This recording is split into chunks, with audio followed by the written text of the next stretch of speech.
You are listening to the Bitter Medicine Podcast on KWAZ Radio.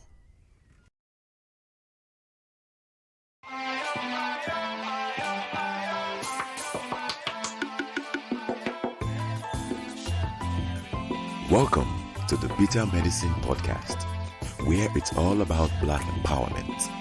Our show focuses on Black news and entertainment, arts, science, economics, history, people, and strategies that uplift, empower, and motivate Africans within the diaspora. And now, your host, whose favorite color is black, Goku.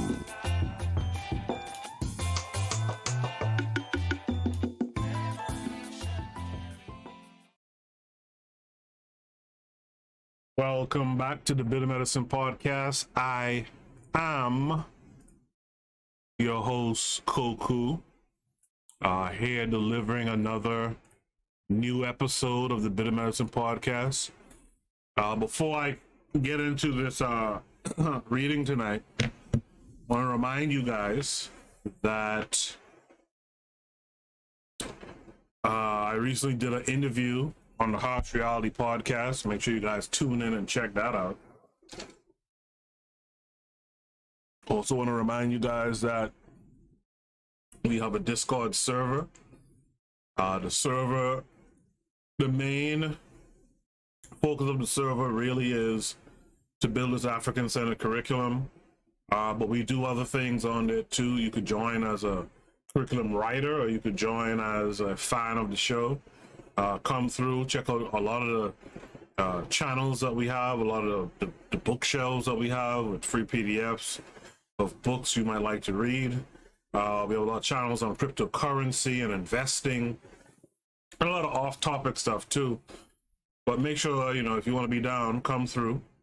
Click the link in the chat or in the description and join the Discord ASAP. Right, more interesting and livelier things are coming in the Discord soon. So you guys make sure to join us, right, using that link in the description and in the chat. Also, I want to remind you guys that this show is a part of a podcast network called KWAZ Radio. There are other shows on the network you should be checking out, like... This is DAX. You tune into the Harsh Reality Podcast, providing you with social commentary on the news affecting our community, only on KWAZ Radio. Peace, family. This is Oni, inviting you to listen to the pro-Black perspective, where Black problems are addressed with Black solutions. You are listening to the Bitter Medicine Podcast on KWAZ Radio. Also, make sure you check out the Queen's Council podcast, also on KWAZ Radio. In the chat room, I see Kevin Care42 saying greetings. Black Excellence says hello. To that, I say peace to both of you. Thanks for tuning in today. I appreciate it. We're about to get into this reading. When I was on the Harsh Reality Podcast with D Web, one of the things that came up was, in my answering a question, NYC Beauties is here saying greetings to you too. These guys are regulars on the show now in the chat room, so I appreciate you. But one of the things that came up, Black folks think that you're gonna change policy, and that's going to be the thing that changes for you. NYC Sports Archives is here, saying present. All right, thanks for being in attendance as well. The truth of the matter is, it's not about policy, it's about these white folks' pathology. It's not policy, it's pathology. And you gotta start to understand this pathology, where it comes from, and you gotta be very honest about it. I think a lot of us, because Black folks have this, this kind of moral center, I think it's hard for Black folks to think that there's folks who are really evil out here. And I think also a lot of Black folks are afraid to really say what it is that's going on. Remember Nick Cannon with the stuff that he was saying. He was saying that white folks are savages, and he wasn't wrong. Some people will say it's pseudo this and that, but he wasn't wrong. Look at their history. Once you understand what they were amongst themselves and towards themselves, you shouldn't be surprised what they are towards you and I. Right? Just before I came on, I was watching this clip on Twitter. This black kid is walking through, I guess, a nice, quote unquote, nice neighborhood. And some white boy, I think he's a military guy, a bald-headed white boy, runs up on him, pushes him, then slaps his phone out of his hand before the video started rolling, and threatened him to get out of the neighborhood. We know everyone here. Come to find out, this white boy been living there like a year or less, right? And now people are getting the military, whatever part of the military he's in, people are getting the military to respond to it. The thing is, once you understand these folks, you will understand how to engage them. While some of y'all on your knees praying, these dudes are on their feet praying. Preying. And so, you know, we gotta start to understand how these oppressors or wannabe oppressors think. So that was kind of the impetus, you know, for me to talk about this paper tonight. It's called The Oppressor's Pathology by Pedro Alexis Tabensky. It starts off with this quote: "This anti-Semitism is nothing but passion. Only a strong emotional bias can give a lightning-like certainty. It alone can hold reason in leash. It alone can remain impervious to experience and last for a whole lifetime." This was Jean-Paul Sartre, anti-Semite and Jew, an exploration of the etiology of hate. Next quote is from Frantz, Fanon, Black Skin, White Mass. You guys should have read that book already. The Negro enslaved by his inferiority, the white man enslaved by his superiority, alike behave in accordance with a neurotic orientation. If I have been led to consider their alienation in terms of psychoanalytical classification.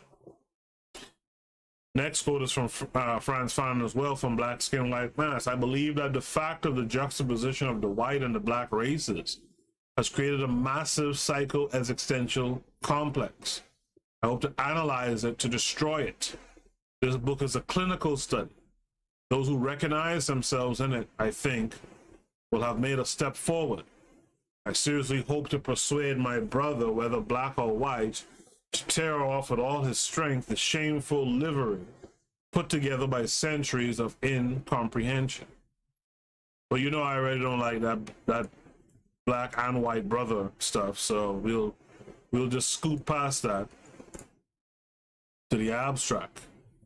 Black Skin, White Mass, Frantz Fanon discusses the neurotic condition that typifies the oppressed black subject, the psycho-existential complex. He argues that this neurotic condition is closely related to another, the psycho-existential complex of the white oppressor. Both of these complexes sustain and are sustained by social and economic injustice. All right. But Fanon does not delve in detail into the nature of this second neuroses, but he was primarily interested in discussing this neuroses only insofar as it helped him understand the first. All right.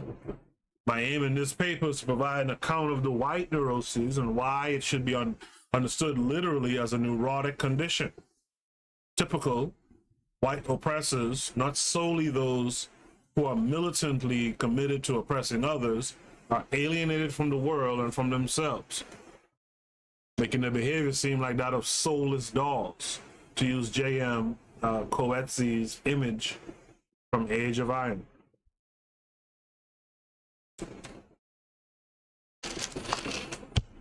The anti-Semite and the white supremacist. This is the next section that we're going to read in the paper. If you're new here, make sure to like and subscribe to the channel. Click the bell to be notified when I'm on again with new content. If you've been here before and you're in the chat room listening, no need to be silent. No need to be silent. Take the time. Hold on a second. I see something's not looking right here. Take the time to say something in the chat room. We're friendly folks. You know, we're friendly folks. No need to not be friendly along with us. All right. Okay. That should be better now. Make stuff look tidy, you know, make it look right. Okay, so this brings us to this section, the anti-Semite and the white supremacist. I take the idea literally, discussed most influentially by Jean-Paul Sartre, 1946, and Frantz Fanon in 1952 and 1961, but also to a lesser extent by Stephen Bantu Biko in 1978. The distorted relationships between oppressed and oppressors lead to and are partially a consequence of widespread mutually reinforcing psychic pathology on both sides of the oppressive divide. That said, my concerns here are not in the first instance exegetical, so the reader will not find great detail regarding the above authors. And as a general rule, exegetical matters will be dealt with in notes to avoid clutter. My aim is to advance an alternative way of understanding the phenomenon of racist oppression that is the spirit of the work of the above authors. I am concerned here to provide a specific amount of why racism can be understood as a psychic defect rather than solely a moral one. So that's what he's out here defending, right? One cannot ignore the role that social structures, economic and otherwise, play in helping bring racism about and perpetuating it. But I will argue that accounting for these is not enough for accounting for the deeply recalcitrant nature of racist belief. The deeply recalcitrant nature of racist belief and sentiments is largely due to a distortion in the basic truth tracking function of belief, something that none of the above authors deal with directly. By oppressor, I mean anyone who is on the winning side of injustice. How do you guys feel about that definition? Oppressor is anyone on the winning side of injustice. Whether actively or passively contributing to perpetuating regimes of oppression and domination, even if only by virtue of the lifestyles they have because of the position in society in which they happen to be born. So that's a even more wider definition that I actually like. By oppressor, I mean anyone who's on the winning side of injustice, whether actively or passively, contributing to perpetuating regimes of oppression and domination, even if only by virtue of the lifestyles they have because of the position in society into which they happen to be born. If my analysis is correct, then oppressors have very powerful personal reasons for working to undo their status as oppressors, which is something that Fanon thought could only or typically be done by revolutionary means. In actual fact, I will show that the oppressors are on the winning side of injustice in an extremely qualified way, for it comes not only at a moral cost or at the cost of ignorance, but also typically at the cost of psychic integrity of agency. I will not be focusing here on the relation of mutual constitution between the pathologies of oppressed and oppressor and leave that study for another occasion, although I acknowledge that a more complete study of my present concerns will require engaging with it. What I will do instead is explore something that Fanon leaves relatively unexplored, which I think is a necessary precondition for properly understanding the distortions produced by the psychic tangle between oppressor and oppressed. When both Sartre and Fanon spoke of the pathologies brought about by oppressive dispensations, both of their concerns were a direct response to their context. In the case of Sartre, it is anti-Semitic racism, and in the case of Fanon, it is the white supremacy of colonial rule in Africa and its diaspora, despite his own explicit claim that his analysis applies solely to the Antilles. Okay.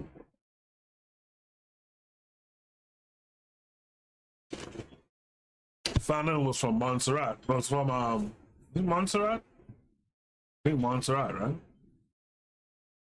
Fanon's concern also include a strong emphasis on social and economic injustice, which he saw, rightly I think, as part and parcel of white supremacist racism.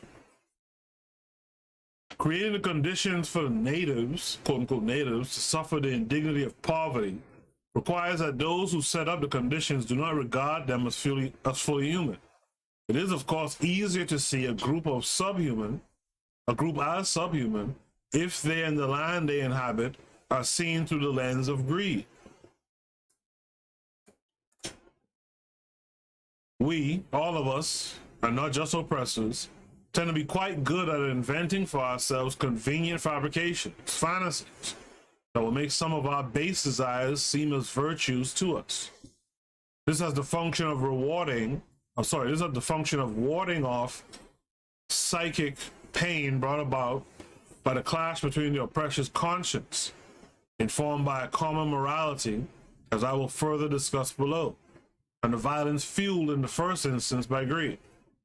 Colonialism and its civilizing rhetoric, which still has much purchase among whites in South Africa, comes to mind and has been discussed widely in the literature. This is a case of wishful thinking.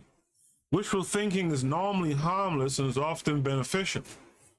But if such beliefs become entrenched in psychic pathology, can be the consequence, particularly if the distorting effects of such psychic indulgences are widespread enough in the mind of the wishful thinking subject. That's nothing but a word right there. And the indignity of the poverty brought about by violent acts of destitution makes it easier for those who are on the winning side of economic exploitation to see the poor as subhuman. It is also easier to see others as subhuman if the group with which one identifies is largely constituted in relation to the denigration of another, key theme in anti-Semite and Jew.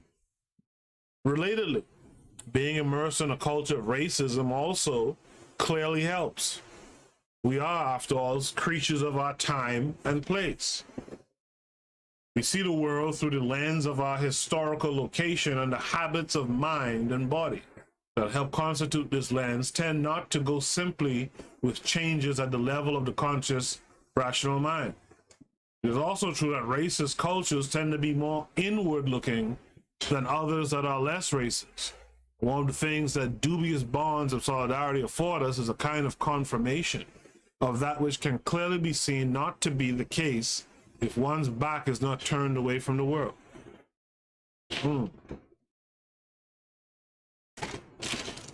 Another feature of these inward-looking communities is this rigidity for one good method for preserving views which have no justification is to breed thoughtlessness, to use a term which Arendt, 1963, made famous in the context of exploring Eichmann's mind, or generally a blind compliance to the abject. And the blindness is helped along by the high psychic cost for letting go of inward-looking racist outlooks. But not only blindness helps racism along. In authoritarian cultures, compliance often has coercive force. Going against the white mainstream, even if one believes this is what must be done, may come at the cost of social exclusion, even at times of motherly love. And that is a fact right there. Like, what no one really talks about. In white society, you get punished for going against your own people. Right? You think back to the days of the enslaved and how abolitionists were viewed and treated. You don't go against the white grain, right? But that's something our black folks need to get to. The Tommy Sotomayors and all these low ilk black folks, right, need to be socially excluded from our communities. The preacher from Harlem that I talked about in the last episode, his congregation should have never gone back. Now, he should never be able to get another congregation again. But we don't know how to deal with our traitors. These folks do. You go against the white mainstream, that's it for you. Like this thing said here, you could lose out even on your mother's love.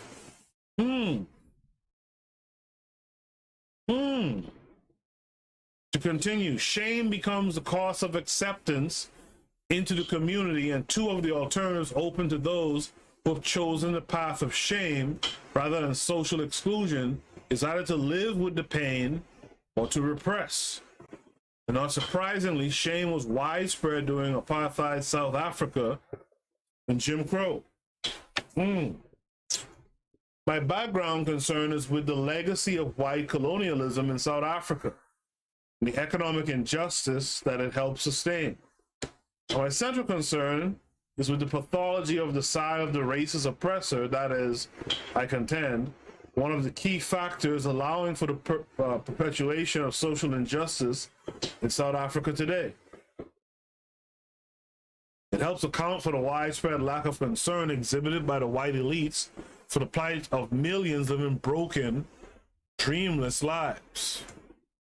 Right? Right? Imagine that. Imagine where we are now, or where we've been made to go, right, in recent history.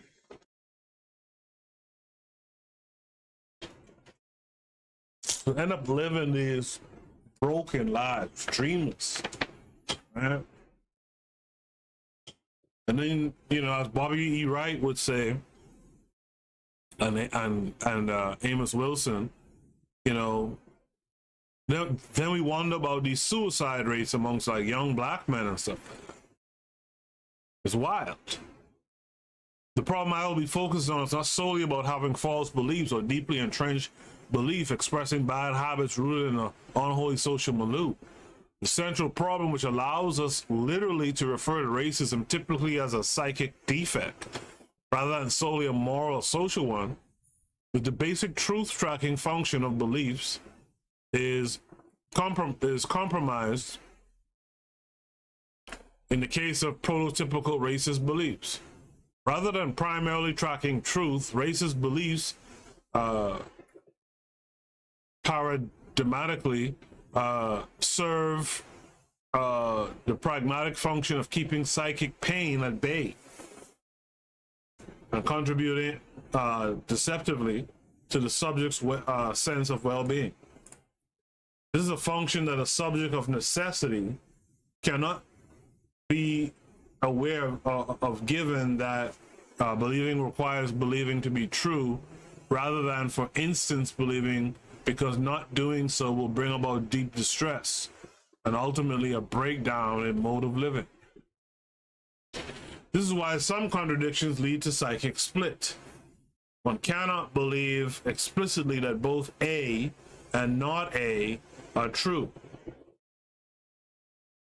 But if one is committed for some reason other than the standard truth tracking one, because, say, letting go of one or both beliefs would be too distressing, then the solution, if one can call it that, to a contradiction may very well be the compartmentalization of the mind in subsections of relative coherence, thus contributing to the breakdown of the self.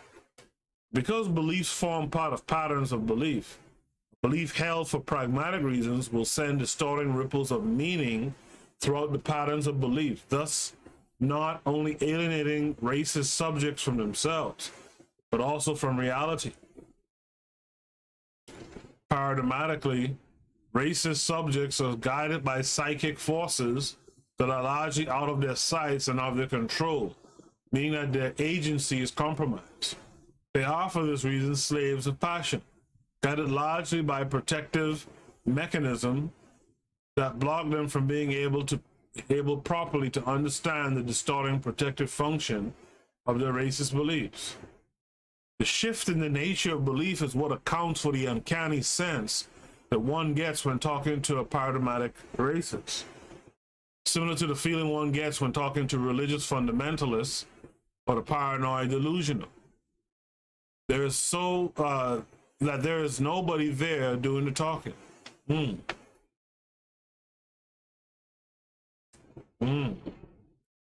I knew someone who was paranoid delusional too. It is as if they were emitting sounds, gesturing, generally parroting rational behavior, but not actually primarily communicating in the sphere of the rational, where beliefs face the tribunal of evidence. J.M. Coetzee's image of the soulless white doll in Age of Iron, used to describe typical racist whites in apartheid South Africa, is fitting here. The words of Miss Curran, the white, decaying, cancer-ridden protagonist whose land, apartheid South Africa, presented itself to her for most of her life as one of smiling neighbors. A doll? A doll's life? Is that what I have lived? Is it given to a doll to conceive such a thought? Or does the thought come and go as another imitation, a flash of lightning, a piercing of the fog by the lance of an angel's intelligence? Can a doll recognize a doll? Can a doll know death? No.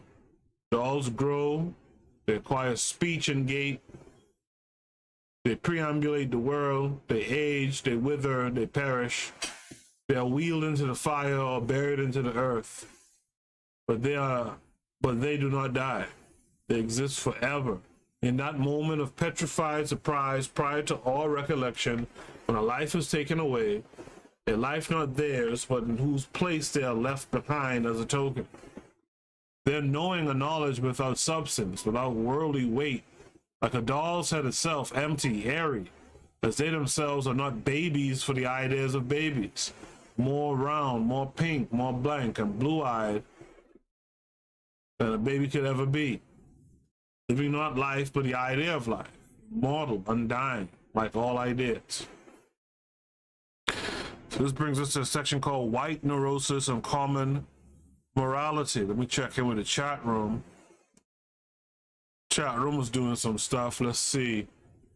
NYC Sports Archive says, we have to be serious this day and time. The white supremacists are in survival mode.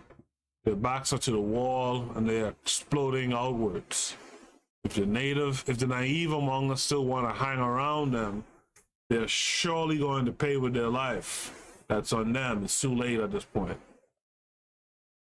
NYC Beauty says to that, we have to keep aware of what's going on. This summer will be a long, hot summer. Be aware and ready to defend yourself. Kevin Kerr says about survival for black people now. We cannot afford the sellouts,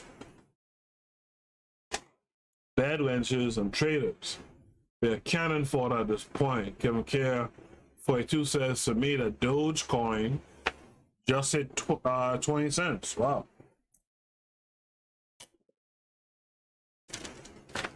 That's the thing. If you bought Dogecoin when it was 5 cents, you just quadrupled that money. Or tripled it, once you minus what you put in, right? But your money just quadrupled. That's a good day. That's a good day. Let's hope that it hits $1 in the next few weeks. That'll be a really good day. Okay. Yeah. And by the way, you guys should join the Discord because Kevin Care 42 has been posting a lot of information, right, about Dogecoin as of late. The other coin I want to keep my eye on as well is the ADA, or the ADA coin as well. By the way, what I'm saying is, how many of you who are listening put it in the chat room or in the comment section. How many of you listening was able to get in on Coinbase? Coinbase opened up at 250. Right? I was reading today, maybe Kevin Kerr posted this, that Kevin Durant was in on Coinbase early before it went public. And I think he should make some big millions of dollars. Same thing with Nas. Now, the thing I always say about this stuff, one of the things I don't like about investing is that you oftentimes can't invest in the same place. Like, you can't just use Robinhood app to invest. It's cool, it's good, use it. But if you want to buy gold and silver, you can't do that on there. You got to join some other app, maybe Ameritrade or something like that, right? Certain coins you cannot find on Coinbase, and depending on where you are living, they don't even allow you to buy certain coins. Like Ripple, for example, you can't buy in New York. And I don't want to get off the topic, but I'm just showing you, join the Discord, right? And you will get a lot of this information between myself, Kevin Kerr, Machiavelli, and Dorico Cooper Photography. You'll get some information, man. So join the Discord today. This brings us to the section White Neuroses and Common Morality.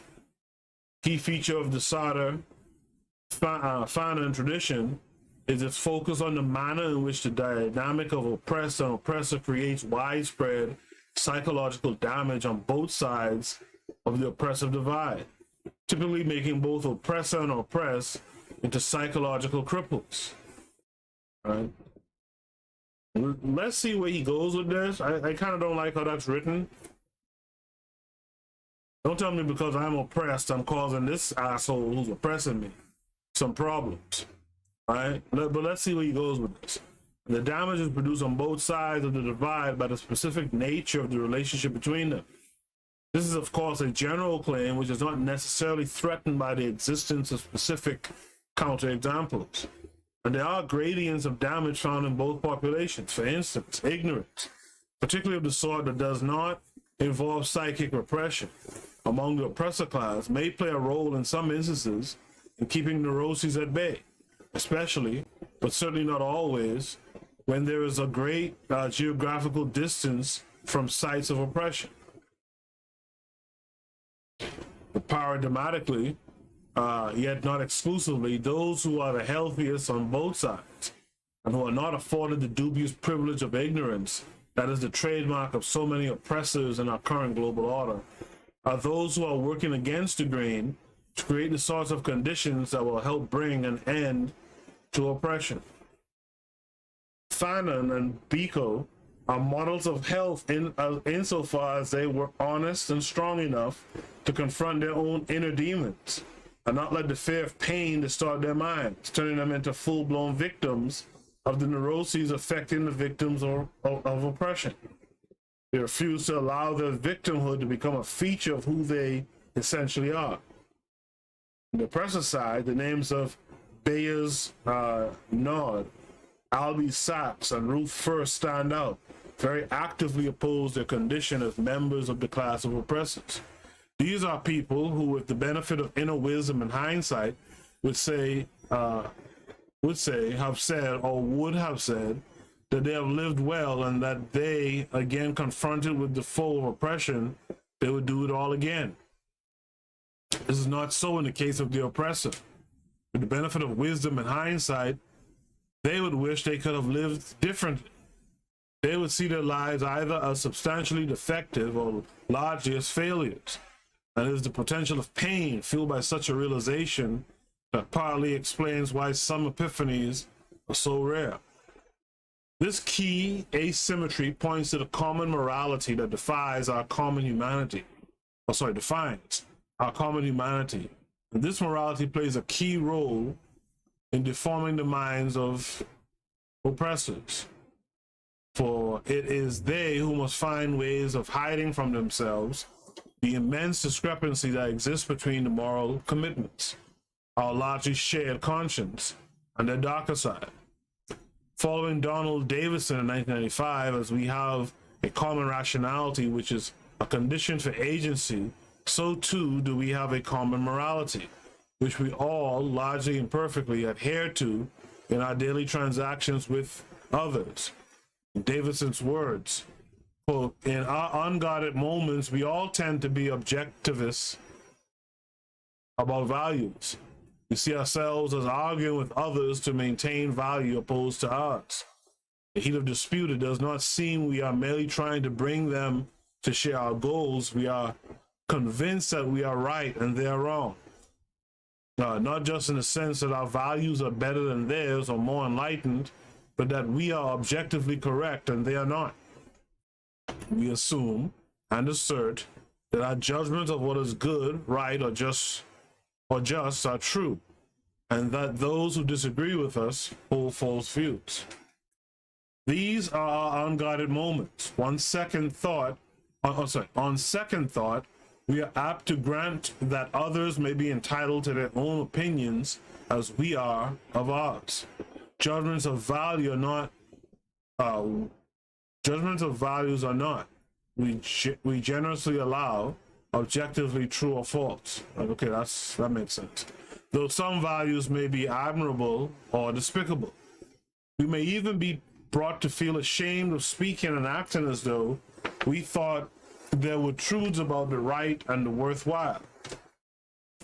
It is politically correct to welcome the diversity of ultimate goals and aims. It smacks of cultural imperialism, we are told, to embrace the objectivity of values. But should we rest on second thoughts? It is impossible, I think, to rest content with it, for it clashes with some of the most powerful intuitions we have, the very intuitions that come with the first unguarded thought. That's Davidson in 1995.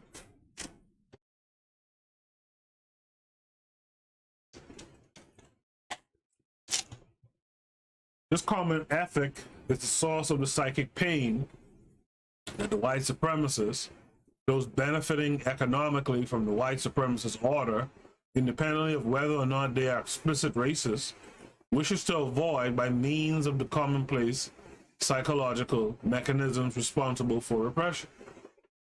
The reason white supremacist minds repress it is that they have consciousness. The moral faculty is informed largely by our common morality and the emotive and perpetual dispositions that express these moral commitments, which cannot be reconciled with racist beliefs, attitudes expressive of them. And so let me ask you guys here. Do you guys think that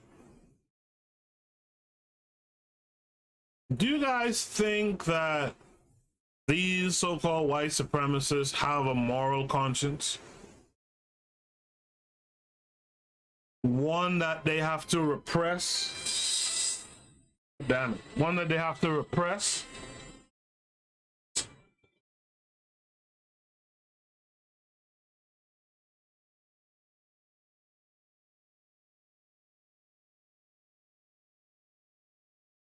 Right? You guys think that these guys have a moral conscience? One that they have to repress continuously or constantly for them to continue being white supremacists? I see KW Don 7 has joined us in the chat. As usual, KW Don 7 says Dr. Kamal Kambon gave us a solution to Urugu's pathology, but we do not have the heart to carry it out. Kevin K reminds you guys to like, share, comment, and subscribe. Help this channel to grow. But do you guys think this? Do you guys believe that last sentence, that last paragraph? The basic psychic machinery I am concerned with here works in general outline as follows: agents, qua agents, at some level endorse an ethic which ideally ought to guide their lives. Their own sense of self-worth is dependent to a large extent on believing that they are living in accordance with this ethic, such that if it were the case that this ethic was not in fact substantially guiding someone, then a strong motivation would exist for commonplace psychological mechanisms in charge of repression.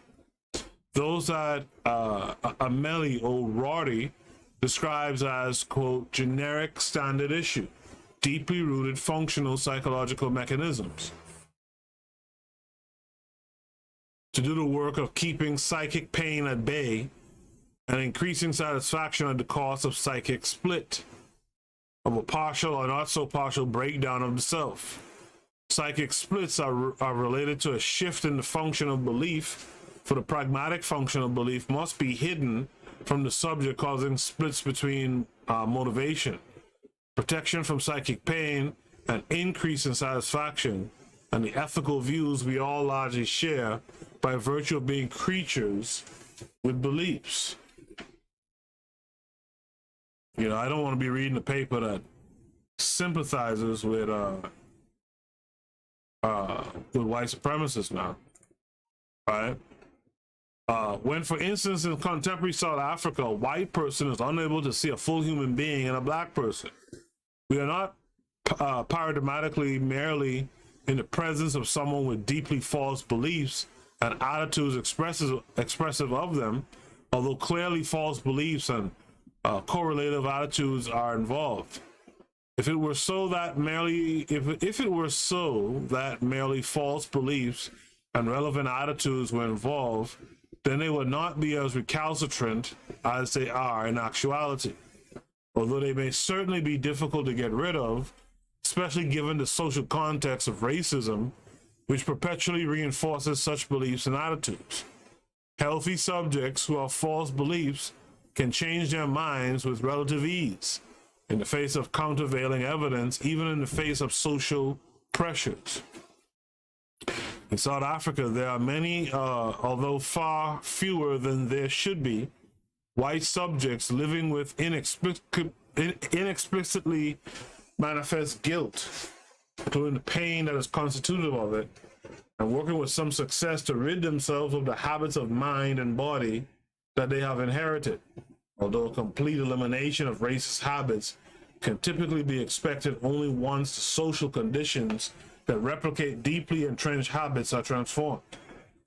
Note that this sort of guilt is what a subject of the relevant sort experiences when she explicitly confronts the common human morality that she endorses with the habits of mind and body inherited from her white legacy. These subjects are on their way to overcoming racism. And racism would not have lived on as long as it has, were it straightforwardly a defect at the level of belief, emotion, and habits, you know, thinly conceived. So do you guys think this is true? That racism would not have lived for as long as it has? Was it something, you know, if it had been something more straightforward, like just a defect, right? A defect in a belief, defect in an emotion, defect in some habit. Do you guys agree with that idea? What makes racism especially recalcitrant is that paradigmatic racists can hardly be said to be in control of what they believe. They are blocked by protective mechanisms, even from the possibility of working on the self and its surrounding. They are victims of unconscious habit, to use Du Bois's expression.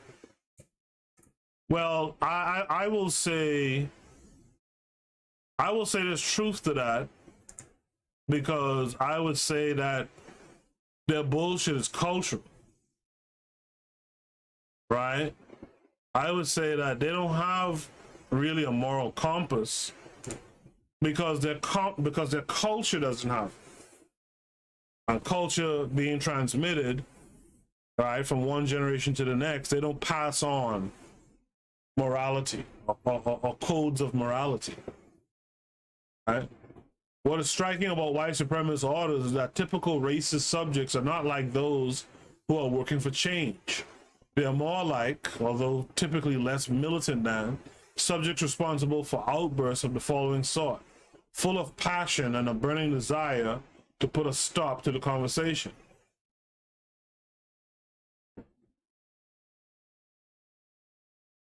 Interesting. Right. I've had enough of this bleeding heart, poor black, shame on all whites drivel. It's been 15 years since they were freed, almost an entire generation.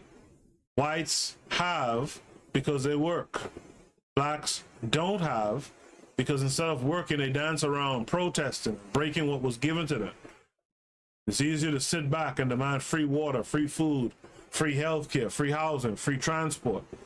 Where does the money for all of this come from? Working whites. Feel no shame for being white. Never shall.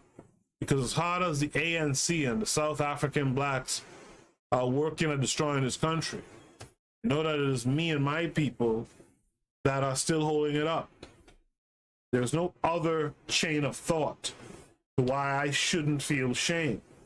My people built this country. My people made it a success. If you need to feel guilty, please do so. But do it quietly on your own. Keep it out of the public view.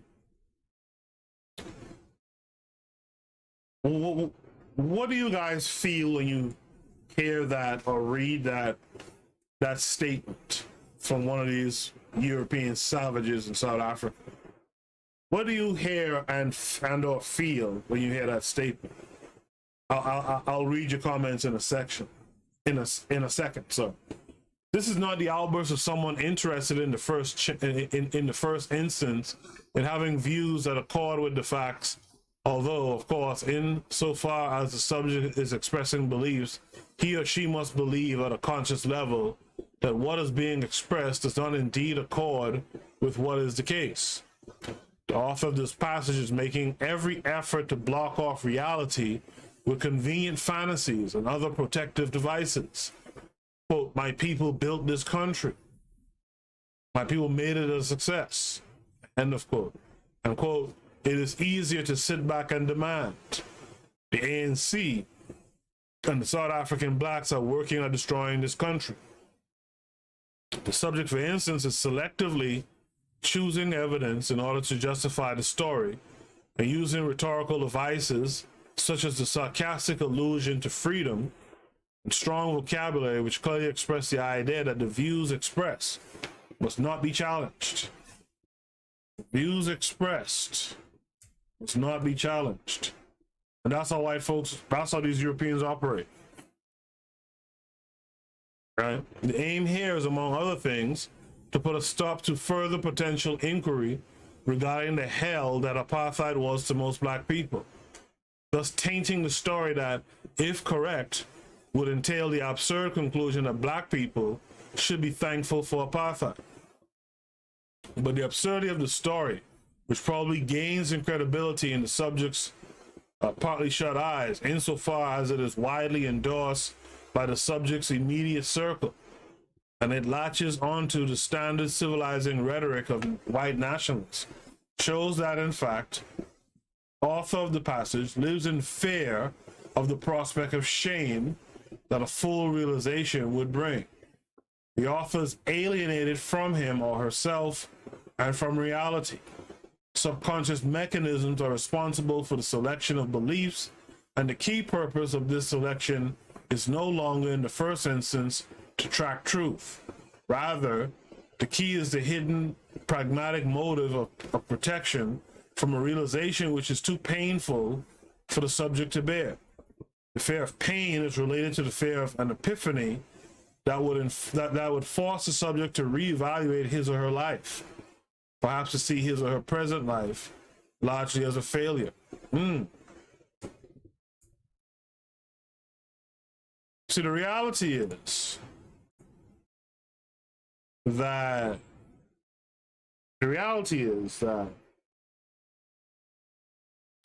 these crackers know that you give black folks a chance. If you take all these bullshit ass, phony ass barriers down that they erect, right? These folks know that black folks will equal them, right? And don't be surprised if black folks actually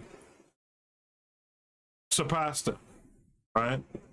I'm gonna play you a clip of something later. I think I've played it on the show before, but I think it's an important clip. I'm gonna play, after I do the station ID break, I'm gonna play that clip for you guys. In the chat room, I see Kevin Cares updating me on Dogecoin, just hit 21 cents. The door now at 22, now at 22 cents. All right, cool. Kevin Care 42 also said Muzungus have no conscience, much less a soul. Look how savage their history. They are about to kill or to be killed.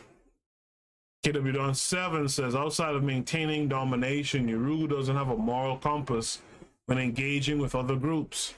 History has taught me that. That's absolutely correct.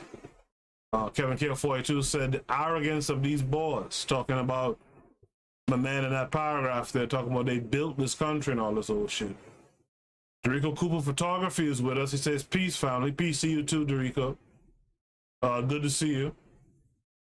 By the way, you creatives in the Discord, you know, I'm really looking in this month of May. Let April pass first. In the month of May, I'm really looking to try do like a Discord only quote unquote talent show where the photographers, the writers, the poets, the filmmakers, you have a night or two, or you know, maybe a weekend of displaying your works, right? Letting people know where they can purchase your work and where they can see more of your work. And in fact, you know, for some folks, ask, how can we get down? How can we help to make some of your future works come to fruition, especially you filmmaker types? So I gotta talk to Zuliism about that, right? NYC Sports Archive says, steal others' lands, kill them, and blame them for this misfortune, right? Like, this is what these folks do, you know? This is absolutely what these folks do. To continue, note also that the subject is providing a justification, however weak, which is evidence that the author believes that we have a common morality. The author wants to convince the reader that he or she is in fact correct, that his or her view accords with the standards of rightness that we all share. The author wants to show us, objectively speaking, that he or she has no ground for feeling ashamed of being white. However, this basic impulse to convince is undermined by the fact that subconscious machinations have corrupted the truth-tracking function of belief, making the subject's superficial attempts to justify seem, from the non-neurotic interpreter's vantage point, like the parroting of an empty dog. It often happens that people sincerely committed to anti-racist struggles suffer from racist predispositions that seem to resist the power of reason. Indeed, at times, these predispositions may be a key motivation to join the struggle for justice.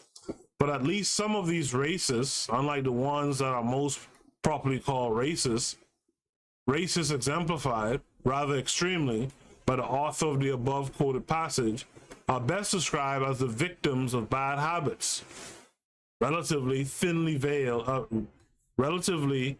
conceived, instilled in them by the air of their times, but who are willing and able to work to change their habits in light of emerging evidence that jives with the values they genuinely aspire fully to embody. See, that's why it's called bullshit, right? Such subjects do not tend to repress, possibly because they are more deeply committed to the project of justice than they are to holding the narcissistic view that they already are acting in accordance with the relevant virtues, that their lives are in general terms already explicitly informed by the right set of ideals. Entrenched but thin habits of the sort embodied by those generally committed to anti-racist projects are not the ones that should worry us the most, although they should clearly not be ignored. They can change in good time with work on the self and other social conditions that help perpetuate them. Although we should not underestimate the difficulty of changing the relevant social conditions. However, what tends to make habits more recalcitrant than they otherwise would be, insofar as it stops subjects from even seriously entertaining the possibility of change, is a kind of denialism fueled by fear of the consequences of a full, explicit exposure to the corrupting influence of racism. Evidence for this fear is the rage with which racists tend to stick to their guns. Intense rage is typically expressed out of deep fear. In this case, a fear that one's mode of being is fundamentally immoral in light of the common morality, which the racist shares with the human lot. On the one hand, racists seek to justify, as evidenced by the above passage, thus attempting to show that their beliefs are objective. And on the other, they're doing quite the opposite, holding beliefs that no longer function primarily as truth trackers. When they cease primarily to track truth, they become projective devices that form a cloud of illusion around the racist, cushioning her from pain and increasing satisfaction, but at the cost of mental health. Yeah, I don't know how I feel about that.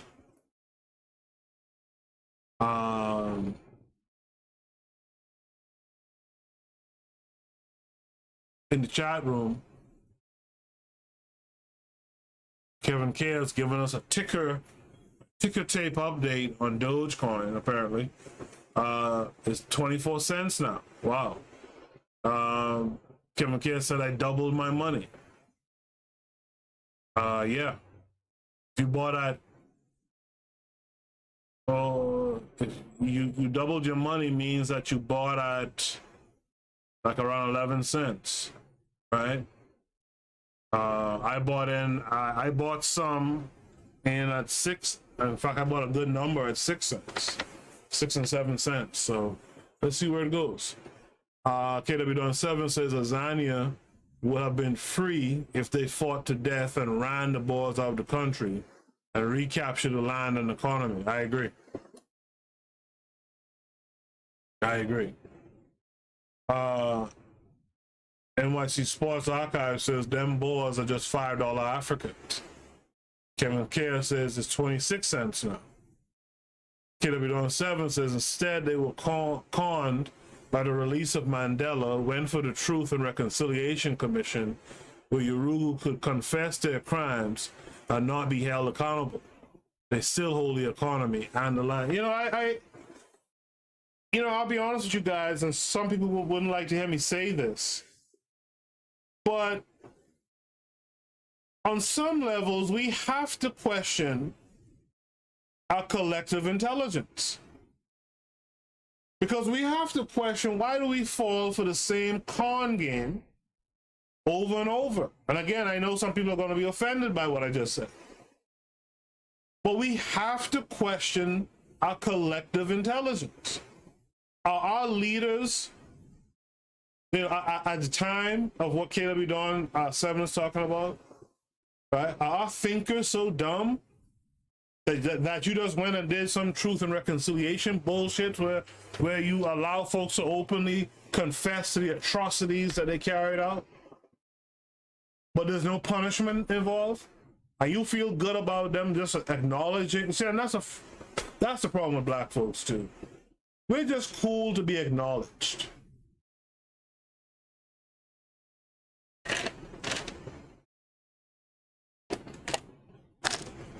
KW7 said Boers equals pigs. That's absolutely correct. We're just cool to be acknowledged sometimes. And it's old to me. It's tiring. It's tired. How long shall we still go through this nonsense all the time?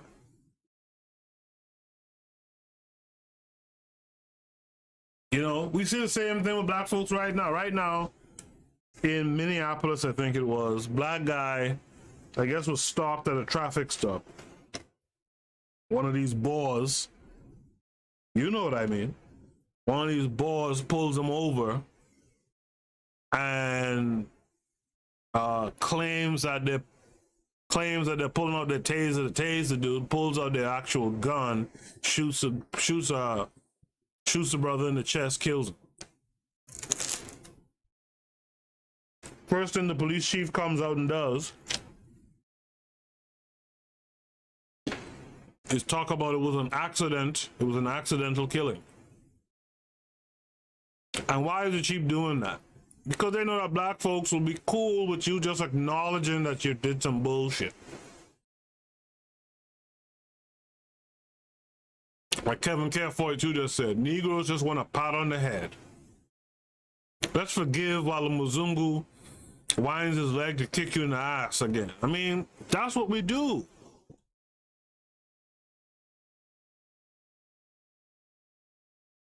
Before I go on to the next section, which is the economy of belief, let me take a quick station ID break. I'll be back on the other side. You are listening to the Bitter Medicine Podcast on KWAZ Radio. This is DAX. You tune into the Harsh Reality Podcast, providing you with social commentary on the news affecting our community, only on KWAZ Radio. Peace, family. This is Oni, inviting you to listen to the pro-black perspective, where black problems are addressed with black solutions.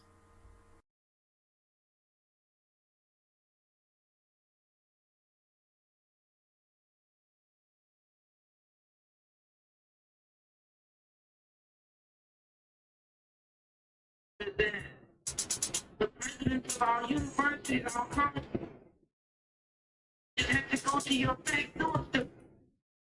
She tells us that it is manly to keep your word, right? If you are a man, you keep your word. And now all of the black people in this country are demanding, and even the black people in the whole world are demanding, is that you keep your word. You told us we were free. Well then, show us that we're free. You told us that there is justice, equality for all in this country. Well, let's stick to your word. And let us see the justice and equality for all. Or else admit to us that you're not a man. You're a worm. You're afraid of us. You're afraid to give us equal stand. You're afraid that if you give us equal ground, that we will match you and we will override you. And if that's what you're afraid of us, then tell us that's what you're afraid of. But don't keep hiding it from us and holding this up to us, and every time we ask you for something, you give us a little bit of something, and it's all tokenism. We don't want tokenism. And there are most black men in this world that don't want charity. And yet still every time we ask you for something, you give us a little piece, a little piece. You're playing games with us. We're not children. We're big men. I've seen my father have to put up with all kinds of stuff. He was a big man. He raised a family. He went down south, and he had to go around to the back door with his wife. We're not asking for anything. We're not asking for any favors. All we want is what's ours. Now, there are many black veterans who are coming back, and they're mad. They're angry. Do you think that they're going to sit down and do this? Our fathers didn't have the knowledge that we had. They sat through it. But there are other black youth that are not going to sit through it. We know about Chad. We know about Fanon. We've read the books of revolution. We've listened to Mal's quotations. We know where we stand. We're not going to sit for it. If we're asking, and if we ask and we don't get, we're prepared to stand up and take it. If I ask a man, I tell a man I'm hungry. I tell him I'm cold. And I ask him to do something about my condition. And this man holds a loaf of bread right in front of me so I can see it. And I keep asking him, I'm begging him to please give me a slice of the loaf of bread. I am hungry. It is known by every psychologist that the next step in the progression is I am going to knock him upside the head and take the bread from him. I'm not going to starve to death. No one wants to see blood. No one likes the smell of blood. No one wants war. Anyone who's been in war doesn't want war. Everyone knows what it is to see the inside of a man's gut hanging out, see your friends die, see relatives die. No one wants to regress back to the state of mind where you have to think it's all for the cause, therefore my mother has to die, my wife has to die, my brothers and sisters have to die. No one wants that. But you're pushing us to it. You're leaving us no choice. We're asking, we're begging. The students up at Columbia, they ask. The brothers down south ask. The brothers in Latin America, the brothers in Africa, they're all asking. All they're doing is asking how our fathers ask, how our grandfathers ask. The presidents of our universities, our colleges have to go to your back doors to beg that their children be given just enough money so that they could be taught something to live off. And yet still they ask and you refuse to give them anything. Now, we're just about out of patience. We're not going to ask anymore. The news media says that it's only the young that are militant, only the young that want this and want that. Okay, but we're 40% of the black population now. Or we were a year ago, and still yet we're climbing. Before long, we'll be 50%, 55%, then we'll have the command. We're not going to take it. We're not going to take sitting in rotten parks and in places that just aren't fit for living. We're not going to take it. There's a limit to a man's patience, and everyone knows it. God, Christ, heaven, everyone knows that what we're asking is not $1 million. What we're asking for is humanity. We're asking to be allowed to live like human beings. And God, you tell us that this is too much to ask. You're sick. You're definitely sick. How can you tell me that it's too much to ask to be a human being?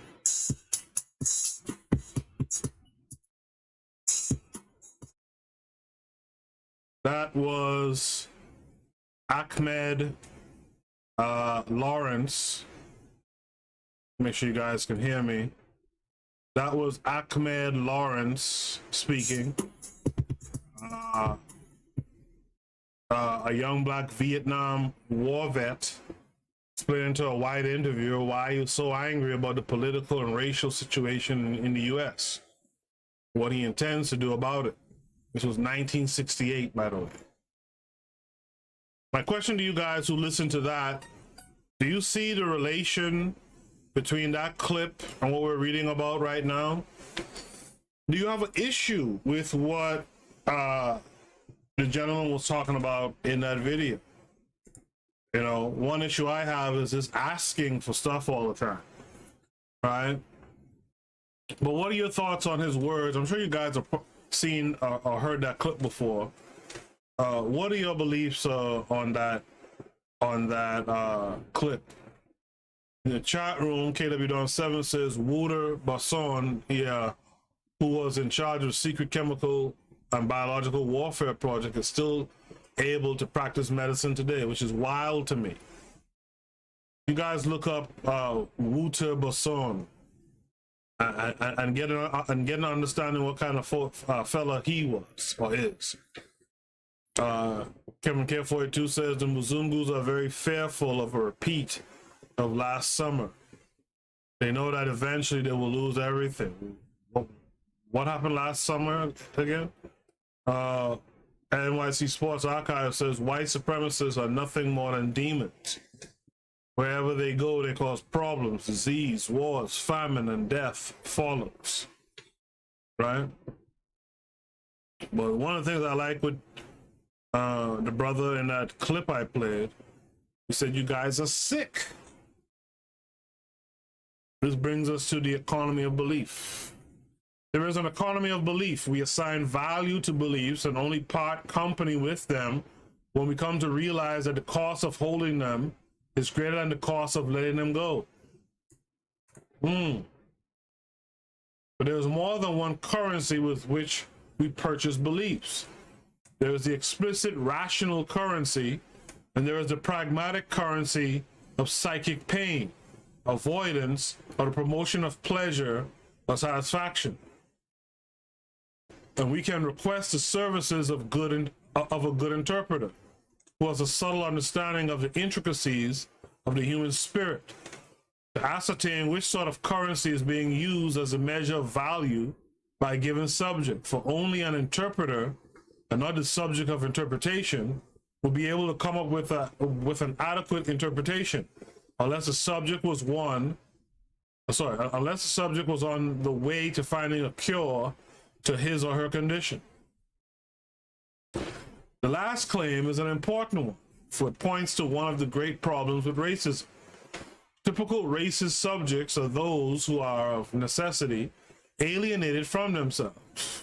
Typical racist subjects are those who are of necessity alienated from themselves. If typical racist subjects recognize the pragmatic function of their beliefs, then they would be on their way to a cure, for the pragmatic grounds for holding the racist beliefs would have been undermined. Beliefs can only function pragmatically if that function is largely hidden from the mind's eye. I may host racist beliefs merely because I have been influenced by pseudoscience.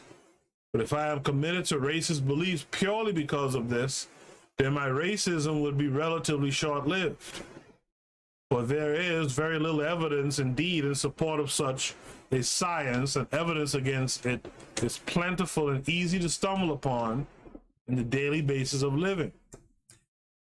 So I get what the writer is saying here. The thing is, these guys have shown you that in the abundance of water, they still are thirsty, right? These folks have shown you they don't care how much of their racist science tropes are knocked down. They don't care. You know, they just don't care. Racism, however, is typically not short-lived. Racist subjects tend militantly to hold on their beliefs despite clear countervailing evidence, and that is because of the currency with which they have purchased their racist belief. It's not the standard rational one, helping explain why one cannot typically appeal to lack of intelligence or education to explain why people hold racist beliefs, although it is likely that certain manifestations of racism are more prevalent in some groups than in others. Indeed, one of the key principles informing racist logic is, if reality threatens your beliefs, then it is reality that must change. Ain't that the truth? All right? If reality threatens your belief, change the reality. That's how these savages operate. It is not the truth tracking function of belief that is operating in the first instance in such cases.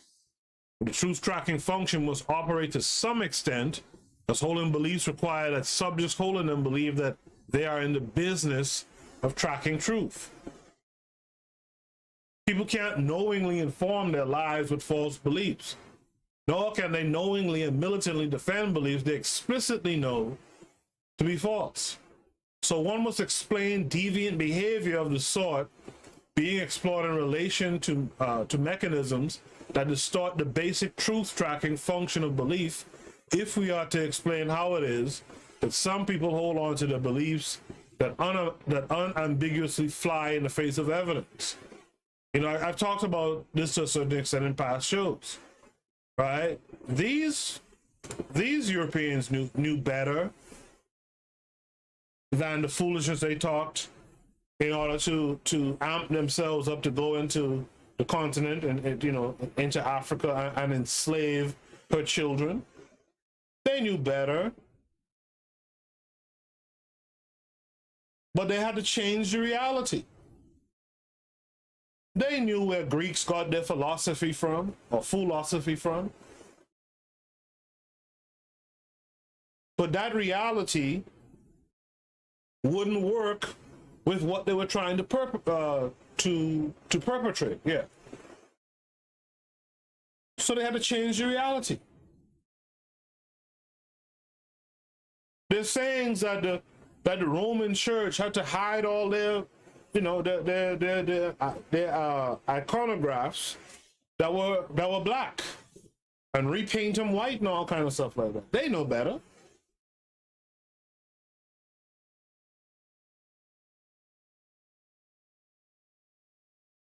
I believe personally, once Europe came out of that second Dark Ages, they made up their mind, never again.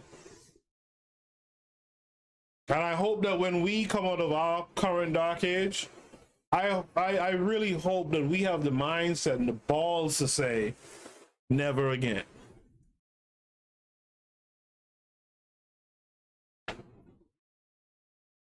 In the chat room, NYC Sports Archive says, as Malcolm X says, the black man buys what he wants but begs for what he needs. Drika Cooper Photography says, I have heard him speak before and he is on point. Who are you referring to?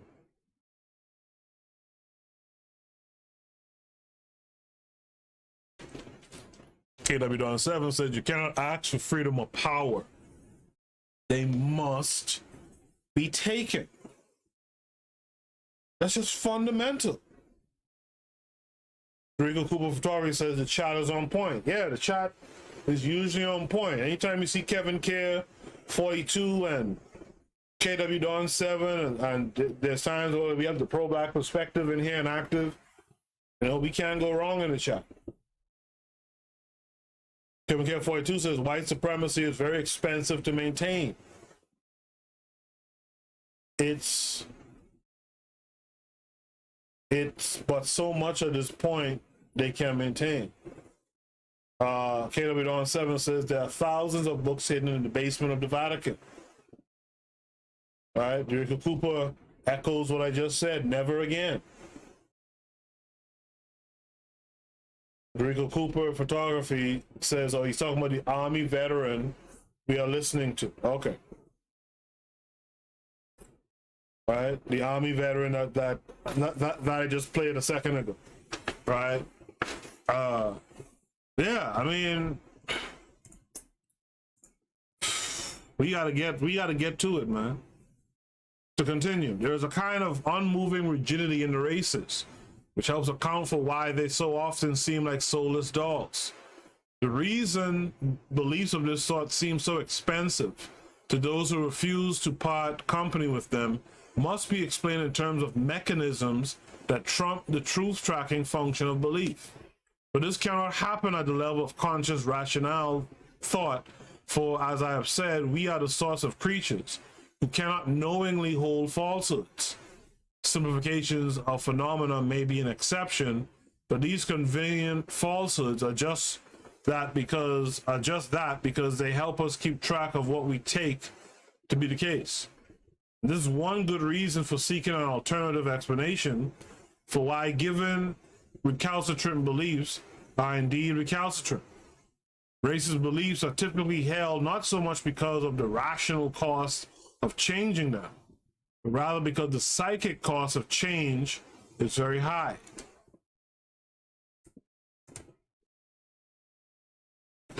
This cost is measured in the currencies of pain and pleasure or satisfaction, right? And you know, I'll say this too, and I know you heard some people say that, you know, white supremacy or racism is white folks' religion, right? And this is what we just heard here is true of the religious. One of the reasons why religious folks, right, can't really give up on that religion is because of the cost in changing their beliefs. It's too high. The psychic cost for them is too high. This is why these white folks weaponized these religions that they pushed on us. Once you get people locked in a generation or two in this bullshit, the cost becomes too high to change that belief. When folks are telling you you're going to burn forever in a lake of fire, the cost is too high. The psychic cost is too high to change that belief.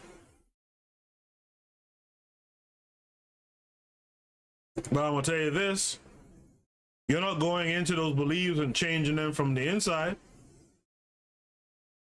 to somehow help right? You're going to change these religions so that they work in your favor. They're not going to work in your favor. The more the perceived potential for pain, the more expensive and the more the value of truth tends lose its purchasing power. So there's a commonplace tendency to buy respite from pain or an increase in overall satisfaction at the cost of truth and the basic decency that often comes with it. I like how that was stated. The racist typically has much to lose by acquiring knowledge. How do you guys feel about that statement? The racist has much to lose by acquiring knowledge. True belief can be very costly. There is, after all, much value in living comfortably, or relatively comfortably, less desperately in some cases, even if at the cost of immense suffering in other quarters of society. And the comfort will be disrupted with a full realization of the injustice upon which the lifestyle is founded. So racist cliches, which would in more salubrious circumstances fall with great ease in the face of readily available countervailing evidence, operate as a kind of opiate of the privileged, shielding them from the pain of realization and allowing them to continue to live in relative comfort without having to ask compromising questions, which would break the illusion that keeps them in comfort. One of the things I thought about while reading that, not that I care too much about them anyway, but if you look at the poor whites, right, these bucktooth, mullet wearing, doped out, animals, if we're honest, and those guys open up their eyes to what's going on, that the elite whites don't give a shit about y'all either. They only prop y'all up as quote unquote white because it helps, because you will find, your dumb ass, meth out ass will find a benefit in there, right? Some camaraderie of also being white with these other white folks. So even though they're rich and you're dirt poor, you're all white, right? And so you will be less inclined, right, to tear down their systems. That's why they push that white shit on these poor whites who they really don't give a shit about.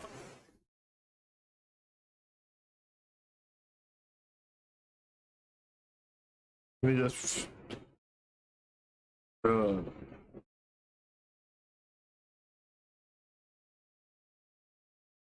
just finish sending this message.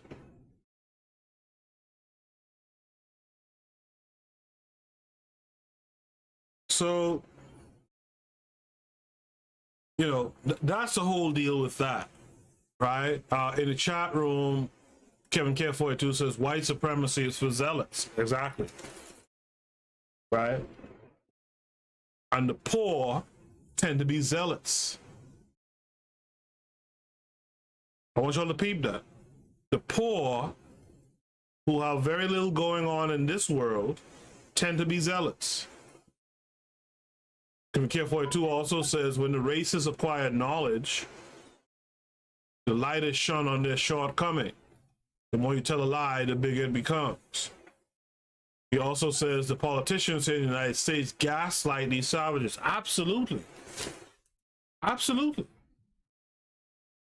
Right?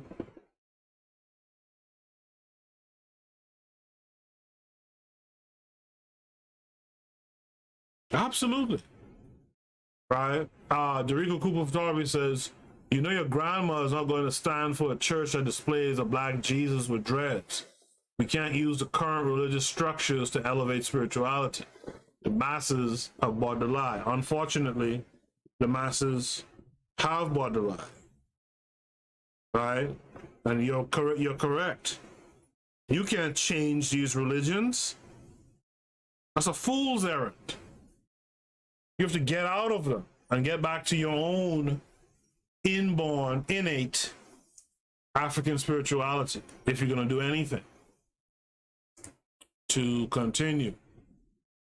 The recalcitrance is helped along by the fact that they are held for reasons that have little to do with what is the case. So they are not responsive to the way the world is, to the challenges that the world poses. Social habits help entrench these cliches, for it no longer becomes the job of the racist subject to invent them. They are ready-made and date back to the racist's earliest memories. But as I said earlier, thin habit plays an insufficient explanatory role here, for these habits do not sufficiently explain to what extent racist beliefs are recalcitrant. And the cost of letting them go, in the case of status quo perpetuating racism, is nothing short of revolutionary. It would involve a radical change in mode of living, racist emotional fabric, in the nature of relationships to others. The cost of admission is typically extremely high, especially because it would typically involve the deeply hurtful confession that up to the point of change, one's life and those of our immediate circle of love are deeply impoverished. So deeply ingrained, recalcitrant social habits are partly kept alive because the psychic cost of letting them go is extremely high. Racists find themselves in the position of having to buy truth with the currency of pain, which may seem to many to be a clear case of a bad deal. The impression that it is a bad deal is often fueled by too strong an identification with a particular nation and its typically rigid practices. Rigid nationalism stems in part from an infantile fear of standing on one's own feet, of behaving as a genuine agent. The social origins of this rigidity, I speculate, are early attempt by the architects of rigid cultures to ward off the psychic pain generated by a painful realization that their lifestyles are the offspring of the unspeakable. The white cultures of South Africa, both Afrikaner and English, seem like good examples of cultures built on fantasies produced in order to ward off psychic pain. This is an example of how psychic distortions can be passed on from generation to generation. Of the Nazi informant, Sartre's claim that, quote, a man who finds it entirely natural to denounce other men cannot have our conception of humanity. He does not see even those whom he aids in the same light as we do. His generosity, his kindness are not like our kindness, our generosity. The point, I think, can be generalized. Racism affects not only this or that sphere of a person's life, it affects life as a whole. So one cannot expect that the manner in which moral attitudes such as kindness and generosity towards those closest to the racist are not affected. Often it is pointed out that some Nazis, including those with blood directly on their hands, were good fathers, right? Eichmann and Stangl, for example. But these claims read hollow in my ears. For I agree with Sartre that racism, in his words, is a passion. It is a passion insofar as it rigidly locks the racist in a mode of being which permeates his or her entire life. I could not lock if it did not permeate. A rigidity which become insensitive to reason and the open fluidity of a life guided by reason. One key reason a racist is rigid is that a change in his or her racist beliefs would amount to a highly expensive radical change in mode of living, including a realization of how deeply corrupted even their most intimate relationships are. That is one key reason why the value of racist beliefs are constituted as so very high in the racist mind. But with the change of currency mentioned above comes a distortion in the nature of belief, a move in the direction of a breakdown of agency. Rather than being beliefs proper, truth tracking in the first instance, they become imposters, as it were. pretending to be tracking truth, but in actual fact, performing in the first instance an altogether different function. Typical racist beliefs look like normal beliefs. They are, for instance, defended vigorously by explicit racists who believe in them. Racists believe in them with a strength that is more revealing of a fear of letting go than a genuine commitment to grasping what is the case. However, as it tends to be the case with fundamentalists and paranoids, racists typically do not seriously entertain the possibility that their racist beliefs may be shown to be false because of the emotional cost of such an epiphany. I want you guys who are with me live right now in the chat room,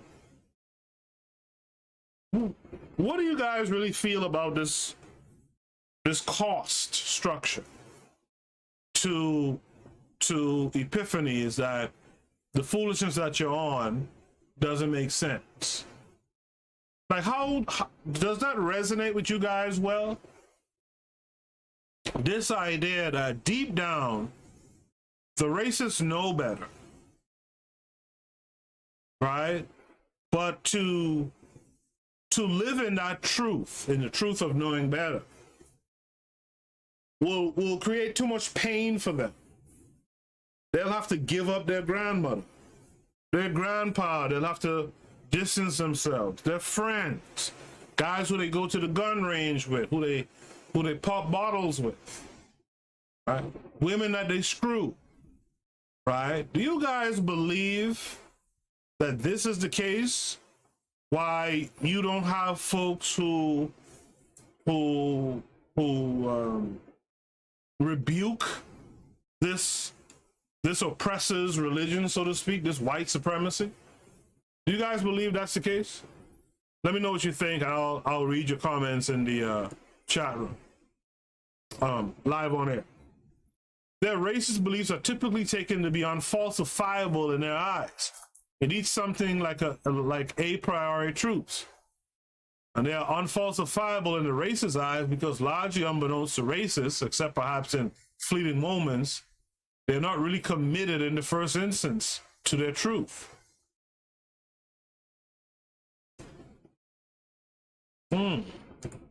Racists think that they are, but in actual fact, they are not. For this reason, primarily, racists are alienated from themselves and from the world, thinking that they are doing one thing, when in fact, there are mechanisms operating behind the veils of consciousness that are guiding their lives from without, warding away the specter of psychic pain at the cost of agency. By undermining the basic functions of belief, the racist becomes a marionette of the subconscious, soulless doll. It should be noted that research shows that races are often the offspring of rigid authoritarian fathers and social mellows. Eichmann, Stengel, and de Kock are three prominent exemplars. And we know that white South African society was and still is, to a significant extent, deeply rigid, hierarchical, and authoritarian, as was Nazi Germany. A rigid person is someone who needs the security of relatively exceptionalist rules. This sort of rigidity sets patterns of thought and motion in the minds of the offspring of rigidity, namely the need to find clear rules that admit of no exceptions and which must be held no matter what. Rigidity leads to insensitivity, the countervailing evidence, and the general inability to change. So a rigid white supremacist will tend to encounter a black person and see in that person nothing but an instantation of a stereotype. Individuals of this sort are seldom open to being surprised, to having their stereotypes challenged. Fanon puts the point poignantly from the perspective of the victim, and moves slowly in the world, accustomed now to seek no longer for upheaval. I progress by crawling, and already I am being dissected under the wide eyes to only realize I am fixed. Having adjusted their microtomes, they objectively cut away slices of my reality. I am laid bare. I feel, I see in those wide eyes that it is now a new man who has come in, but a new kind of man, a new genus. Why it's a Negro, right? But one must ask why certain groups are so rigid. And I have already provided some reasons why this might be the case.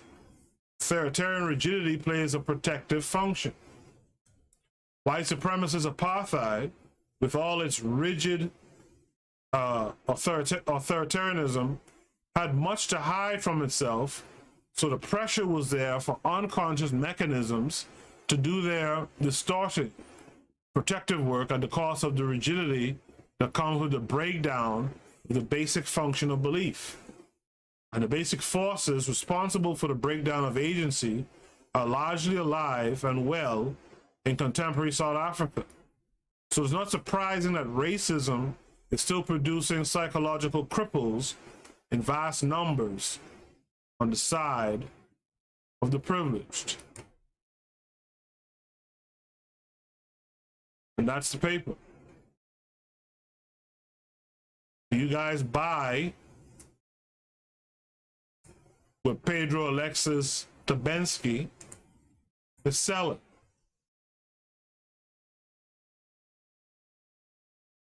Well, do you guys buy that? Maybe go to the chat room.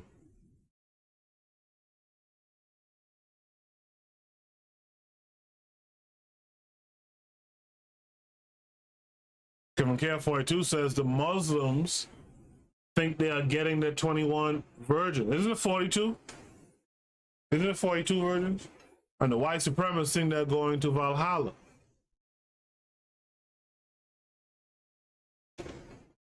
That's to show you how dumb religion is. And I know I'm offending some folks, so be it.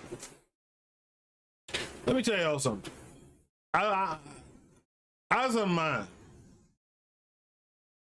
do you know what the headache of 42 virgins is? Is that heaven? 42 do you know what the headache is of one virgin? And you're talking about 42. You know what hell that is? And these guys are telling you that that's heaven. How dumb can you be? These guys are told to strap on a device and go blow up a building or whatever, and they'll get 42 heaven. You know what hell 42 virgins is? Kevin Cat 42 says the zealots are in too deep to get out. He says to me that ego and pride will not let them admit defeat. Rico Cooper Photography says one must read Sean D. Rochester's book, The Black Tax, The Cost of Being Black in America. Why do I... Oh, you know what it was? I believe I just saw a video where he was discussing the black tax. He was actually, he was doing a presentation, and he was talking about the black tax and the cost of being black in America. And I didn't finish it. As a matter of fact, did one of you post that in the Discord? Maybe one of you did. But I started to watch that, and I think I fell asleep that night. And it's something I need to go back to and finish watching.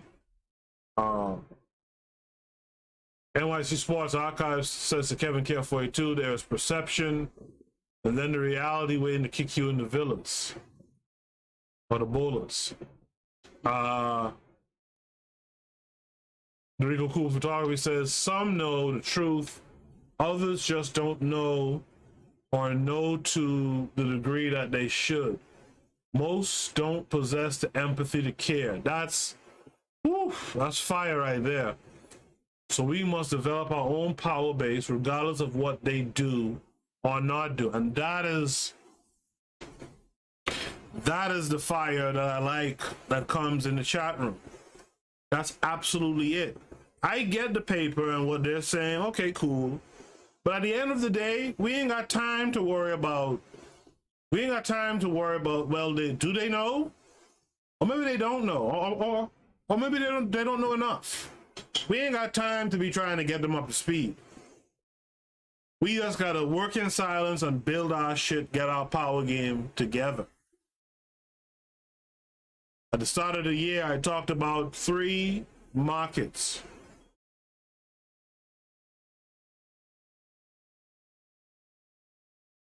That's the 3 markets: health, wealth, relationships.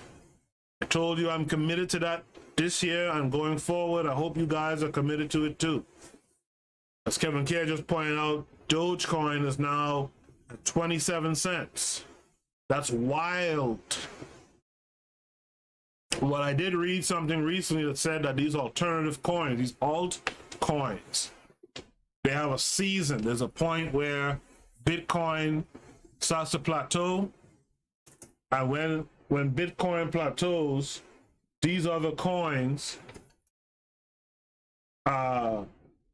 begin to rise up. I haven't looked at it, but can you tell me what ADA is looking like right now? ADA. What's the ADA coin looking like right now?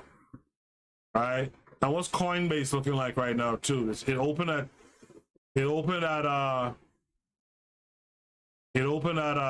250 bucks, went up to 281, and then it dipped from what I understood. It's pretty volatile still, right?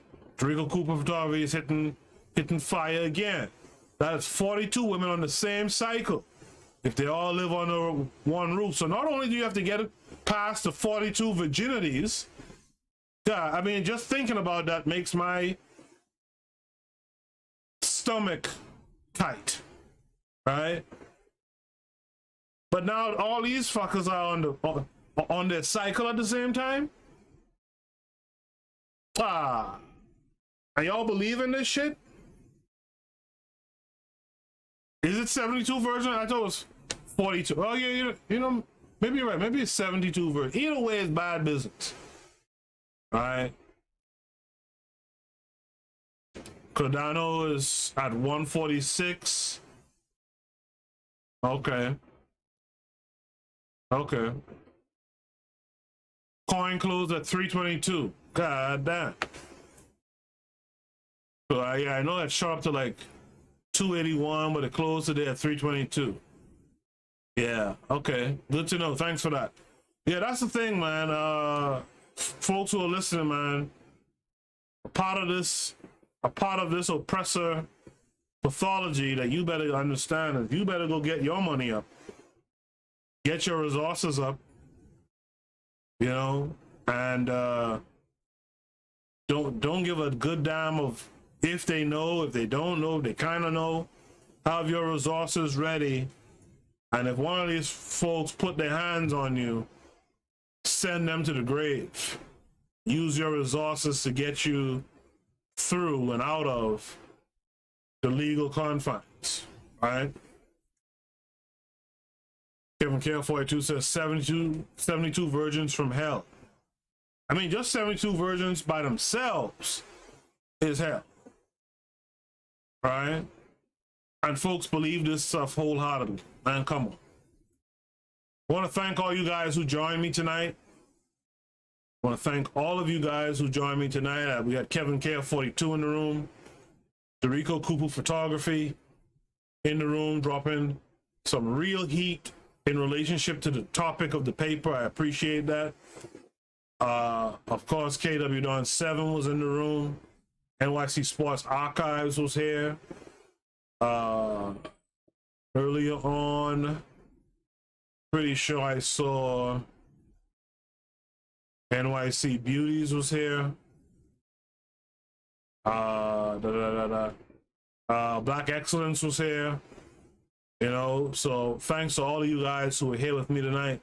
Before I go, Life with Nelly was here quietly, didn't say anything, but Life with Nelly was here. Thank you very much. She says you're welcome.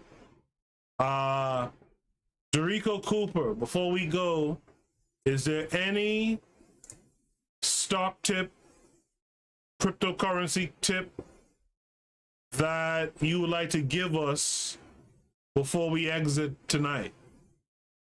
Life with Nelly says, have a good night all. You have a good night too, Nelly. All right. Make sure you guys check out NYC Beauties, Life with Nelly, Kevin Care 42, all these guys. Dorico Cooper Photography. Check out their YouTube pages. Give them some support as well. Dorico Cooper Photography says, another awesome paper. You know to pick them for sure. I appreciate that vote of confidence. You know to pick them too in terms of these money matters. So if there's any one stock tip, cryptocurrency tip that you would drop tonight, what would it be? Dorico Cooper Photography. What would you drop tonight? Kevin Care, let's hope that Dogecoin keeps going up. You know? And the beauty of that going up is that Dogecoin is that it's still under $1, right? Even at 27 cents, that's still affordable, right? That's still affordable. Get you some. Rico Cooper Photography says, get invested in dividends. 270,000 can bring you a solid 2,000 a month. You heard it right here. Rico Cooper Photography tells you, get invested in dividends. 270K can bring you a solid 2,000 a month. I think on that note, we can close out this episode. That's deep information. I just recently got into dividends myself. And I was talking to Kevin Care too about it recently.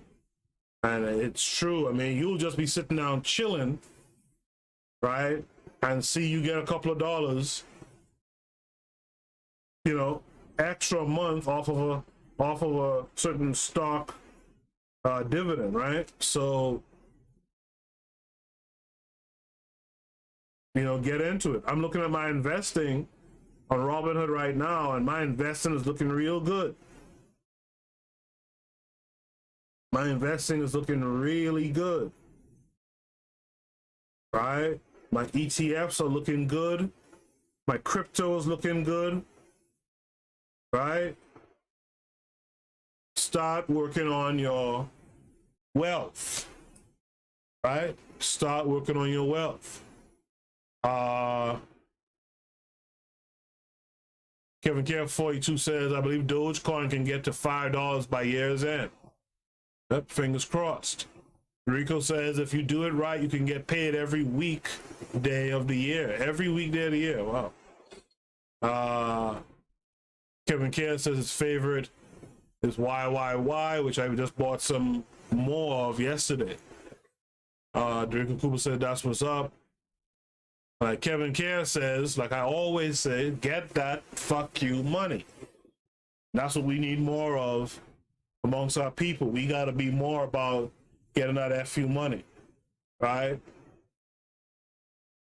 The other thing I'll say, last thing I'll say, when you get your money up, one of the things we got to really start getting together on, we got to start building outside of America, because the way America works, you could build that money up through cryptocurrency or whatever, and they will come in and match shit up.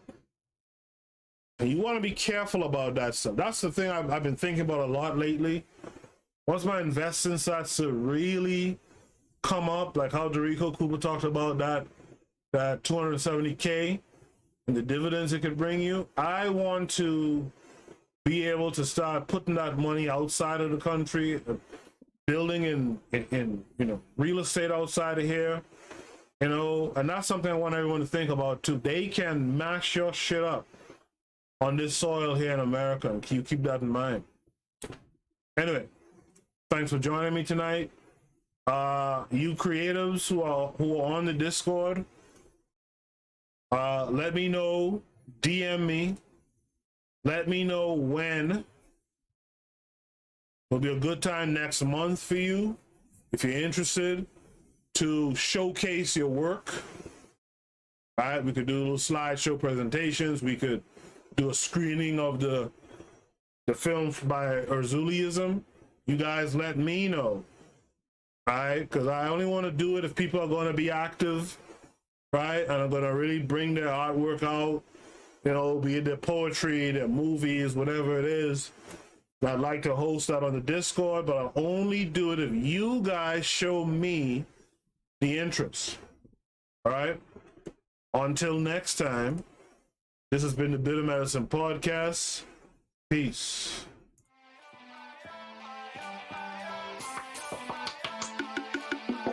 Thanks for listening to the Bitter Medicine Podcast with your host, Koku.